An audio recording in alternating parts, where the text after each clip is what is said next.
Hello, my name is Magisa Cristello.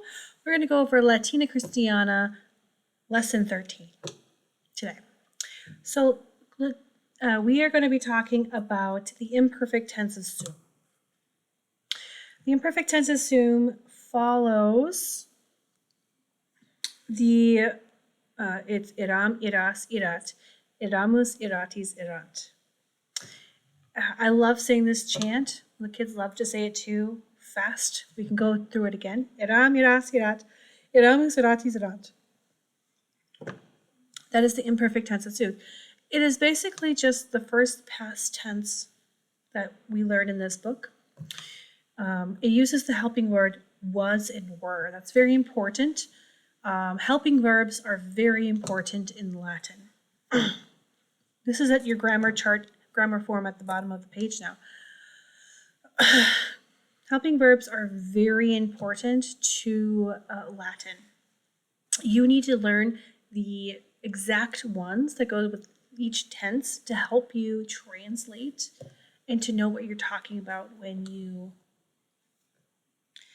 translate a verb. So this is the beginning of this, learning that iram means I was, and then iras, you were, irat, he, she, it was, iramus, we were, iratis, you were, and irant, they were. So it uses the helping words was and were. So get into the habit of applying those helping verbs to the sentences. In advanced Latin, you can use the perfect ending, meaning that you can just say, in imperfect, it can be a completed thought, but generally imperfect means incompleted. Now, before we've learned the present tense of sum, sum ss, sumus esti sunt. Now we're going to be moving to the imperfect. And I have a feeling we're going to be moving to perfect tense very soon. Erant was just I was, iram, I was. We use this all the time in English. This is just their way of saying I was, you were, he, she, it was, we were, y'all were, they were. Now, our Latin saying is quo vadis. Quo vadis means where are you going? Generally, we say this in, this is an ancient Roman word. And it's kind of like saying, what's up? What's going on? How you doing? And etc. So that is a word that you use for that. Quo vadis. I like to use the classical Latin pronunciation of this one because it is an ancient Roman question. So, and since it has nothing really to do with church Latin, I use the classical pronunciation, quo vadis. Vocabulary is more adjectives, fun.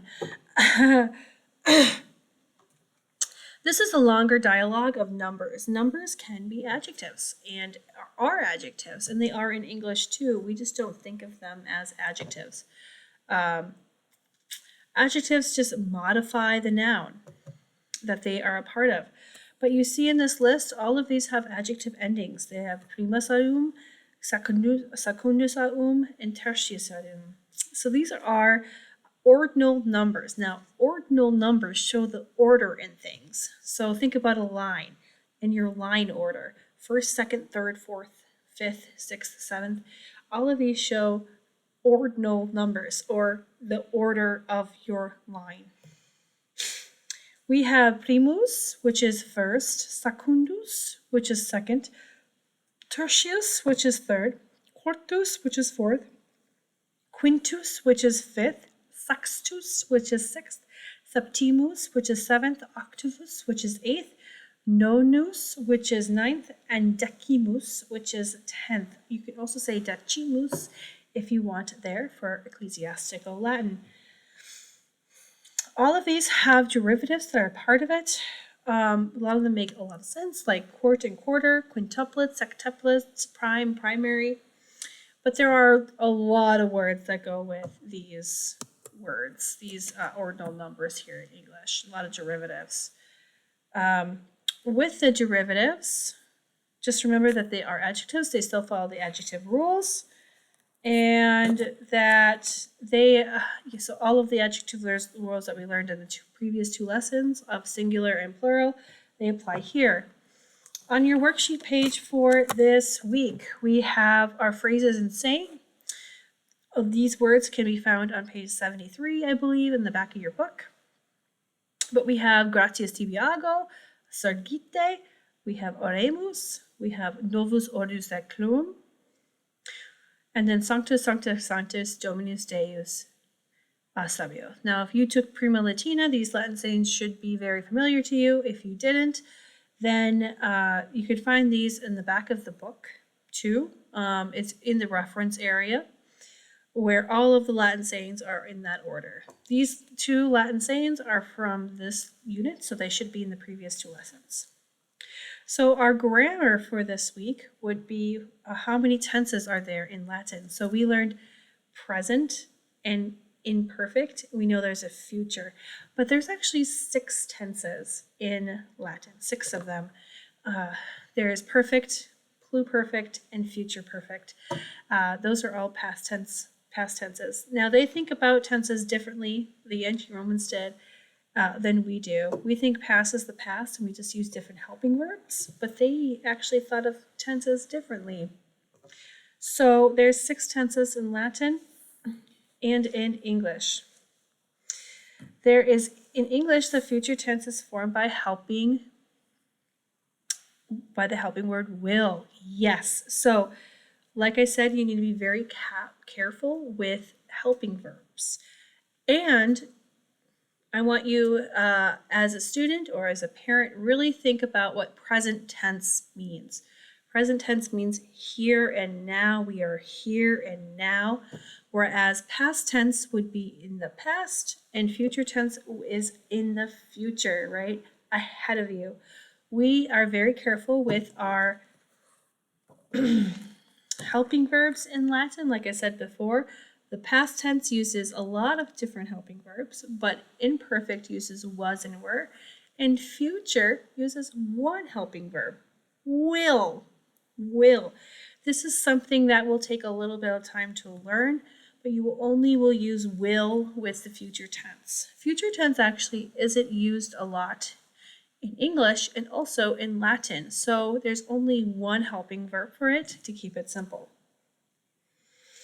It says here to conjugate the sum in the perfect tense and translate it on a separate piece of paper. Now we could just do that verbally if you wish.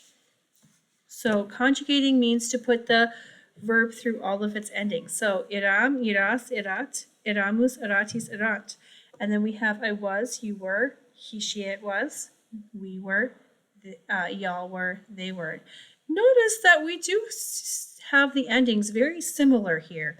But it's not the same. We have learned endings before, ost, mustis, enti, but eram has an m at the end. That is because the first person singular can have o or m at the end of it. This is just a choice that they made for pronunciation in ancient Latin, ancient Roman for their Latin. Sometimes they end it with an m, and I think it's just they found it better to say or good to say. And so for section C, we have our translation. We can go through one of them. Valum erat altum. Valum erat altum. Very first thing I do always is to start with your linking verb.